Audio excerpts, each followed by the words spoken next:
but I always had to keep on going. When times get hard, looking around and no one's there to pat you on your back, and ain't no more motherfuckers to carry them damn boats. It's just you dragging it, just dragging the boat by yourself. And what you want to do is stop, but you can't. So all you out here, just know one thing. Don't stop when you're fucking tired. Stop when you're done. You want to be as hard as you can be. You don't want to be as hard as me, man. Sometimes being as hard as me is not a great thing. You want to make sure you can be as hard as you can be. So, that's all like a relative scale.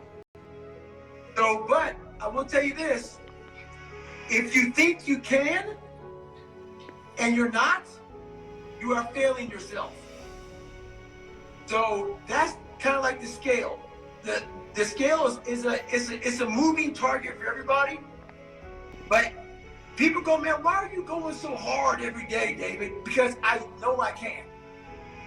So if you know you can do more and you're not, that's the... My elbows are falling off. I'm gonna go.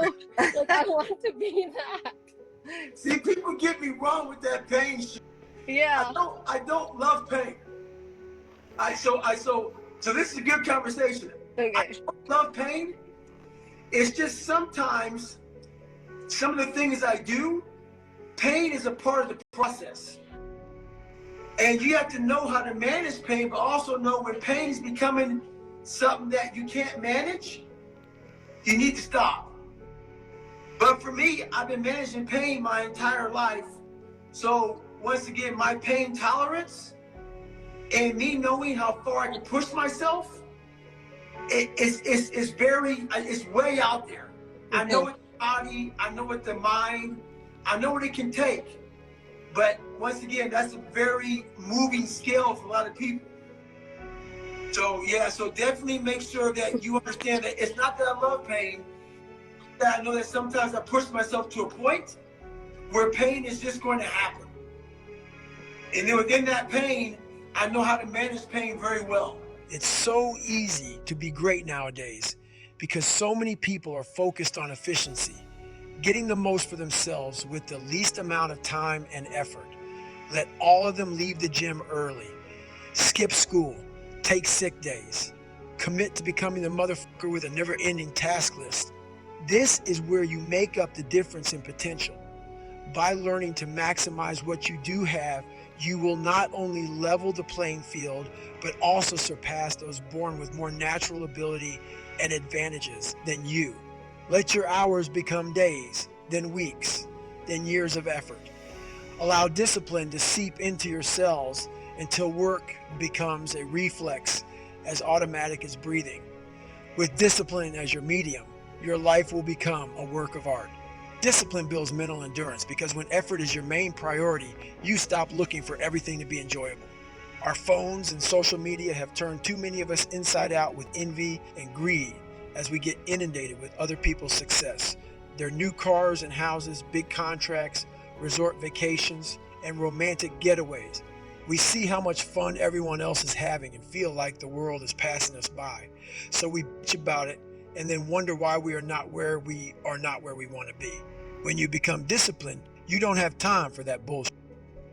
Your insecurities become alarm bells reminding you that doing your chores or homework to the utmost of your ability and putting in extra time on the job or in the requirements for a life well lived, a drive for self-optimization and daily repetition will build your capacity for work and give you confidence that you can take on more.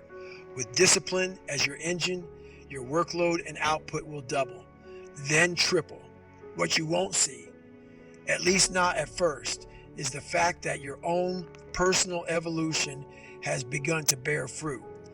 You won't see it because you'll be too busy taking action.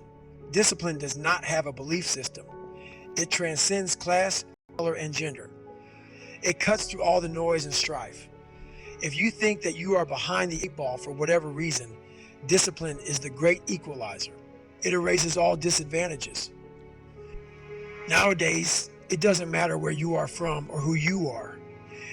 If you are disciplined, there will be no stopping you.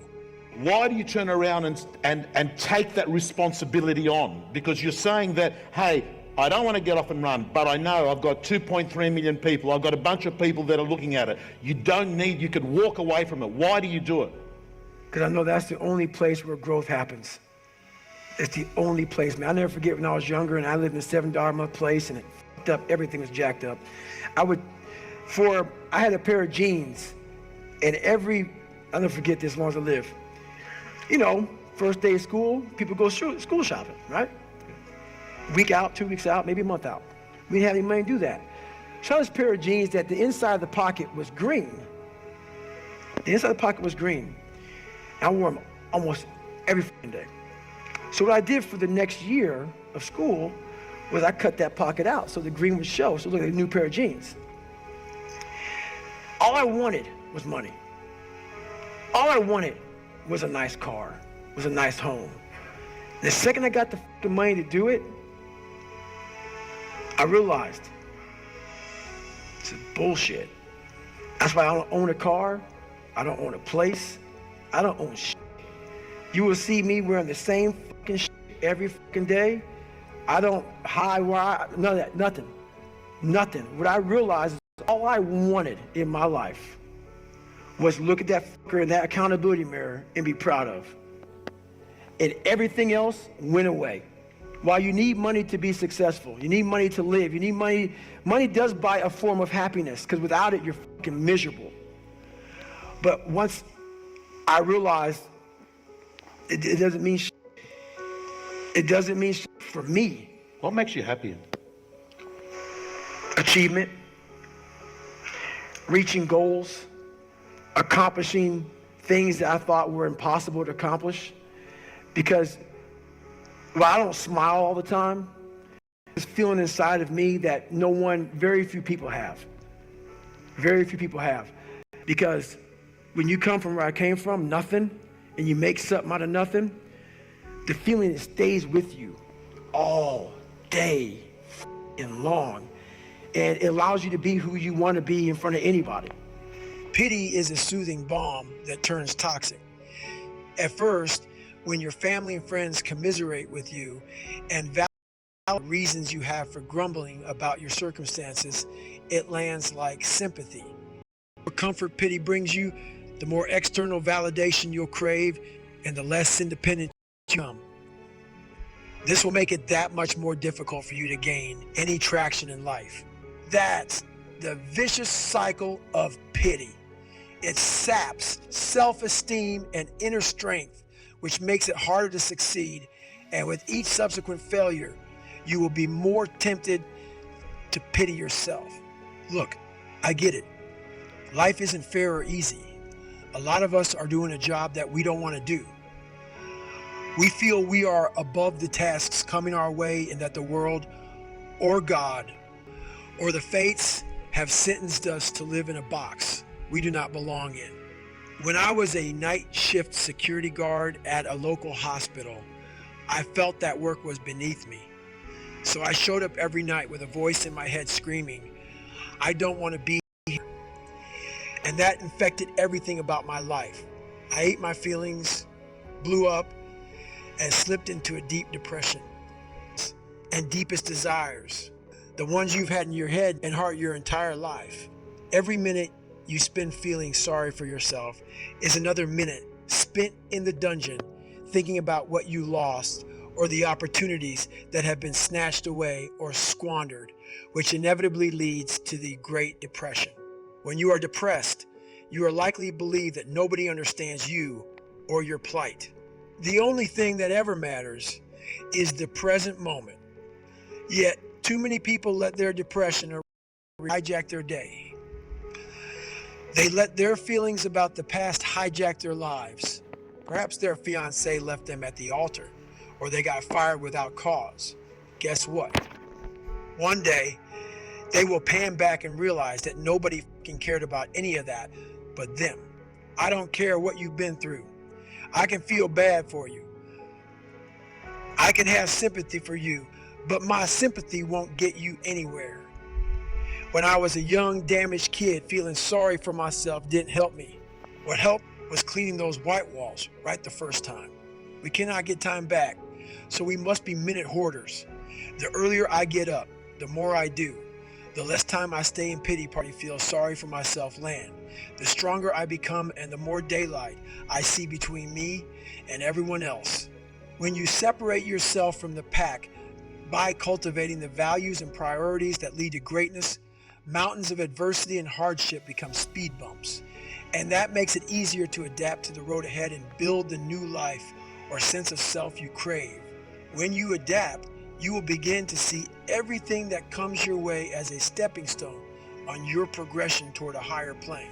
High-paying, esteemed jobs are generally not entry level. You have to start somewhere, but most people see the thankless tasks that must be completed in order to advance as burdens instead of opportunities. That makes it impossible for them to learn. You gotta find the lesson in every shitty task or low-wage job. That requires humility. I wasn't humble enough to appreciate my experience and security, so my attitude was foul as fuck. I thought I deserved much better, oblivious to the fact that almost everybody starts at the bottom, and from there, it's attitude and action that determine the future. Humility is the antidote to self-pity. It keeps you rooted in reality and your emotions in check. I'm not suggesting you should be satisfied with an entry-level job. I'm never satisfied, but you must appreciate what you have while staying hungry enough to learn everything you can. You need to learn to wash the dishes, flip the burgers, sweat over the deep fryer, sweep up the job site, work in the mailroom, and answer the phones. That's how you build proficiency. It's important to learn every aspect of business before you move up. You can't rise if you're weighed down by bitterness and entitlement. Humility hardens your spine and encourages you to stand tall, secure in yourself no matter what anyone else thinks. And that has tremendous value.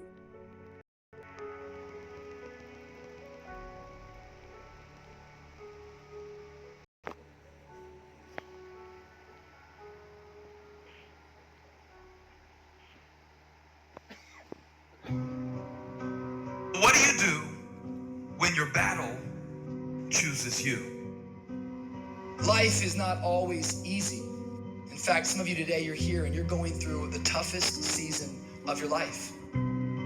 There will be seasons where we will suffer. There will be seasons of real pain. And the question is, how will you respond in those moments? What's your why? Why? Why do you need a why? Because some days you're going to say, I don't want to get up. But that why is going to say, push yourself. Get up. Your mama needs you. Your daddy needs you. Your children need you. Get up. Your why is going to push you when you can't push yourself. When you want to quit and give up, your why is going to give you that edge you need, that advantage you need, that lift that you need to get to the next level. Your why. You better go inside. You still looking outside for the stuff that's already inside. You still looking for someone to save you when you already your superhero. You looking for some information from somebody when you already got what you need in your head. It's just time for you to get up and be the best version of you. As you're going through your go-through and you ready to quit, you ready to give in because it don't look like you think it should look. You've been doing it for 5 years and it don't look like you think. You put all your money in it. You put all your time in it. People looking at you crazy. 5 years you've invested. Oh, you have absolutely nothing to do with what happened to you. It's not your fault. You got knocked on the ground. You had absolutely nothing to do. But if I come back a week